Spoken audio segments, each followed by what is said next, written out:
healthy and respectful relationship is two partners in a relationship realizing there is two partners, there is two point of views, and negotiation is a big part of relationships. You might not always agree, and when you don't agree, if you argue, you say sorry.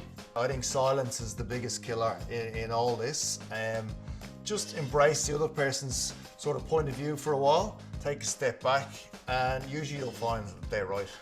I think it's necessary for your kids not to be absorbing bad behaviour, because at that age, kids are sponges, and all this affects how they grow up, how they see life, and how they treat other people. And it might not, come for a few years, but it will come. Some of the things I try and role model for my daughters is, it's not a man's world. Forget about the song. It's not a man's world. It's everybody's world.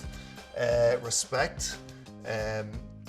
Respect your friends, have friends, show love to your parents. Always tell your parents, or your parents tell you that you love them, like on a daily basis. Just keep reminding each other, and be kind.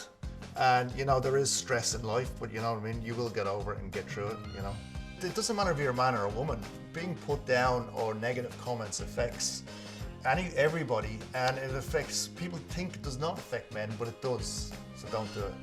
I think it's very important for men to express emotion coming from an Irish Catholic family where the mother is full of love and expression, and the best in the world, and the father is the staunch, loves you but doesn't really show it. And having children, I had to change my way of thinking, and as I said earlier, I tell my kids I love them every day. And that's something you have to learn. You might necessarily not have been brought up that way, and that all leads back to from early days on what kids absorb. Kitchens are a very hard place. Well, they used to be a very hard place, and there was a lot of negative talk and negativity that went on. And I remember when I had my first daughter, I was like, wow, you can't talk about women like that. You can't do this anymore. We need to change the culture in the kitchens.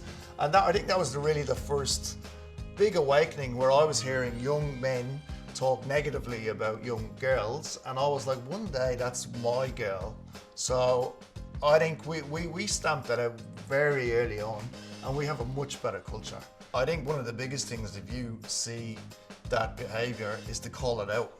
That they're wrong, and obviously it takes a lot to do that, to call it out. But I think calling it out and not passing it by, or not just brushing it under the carpet, but letting someone know that that is wrong, I think that's the biggest way.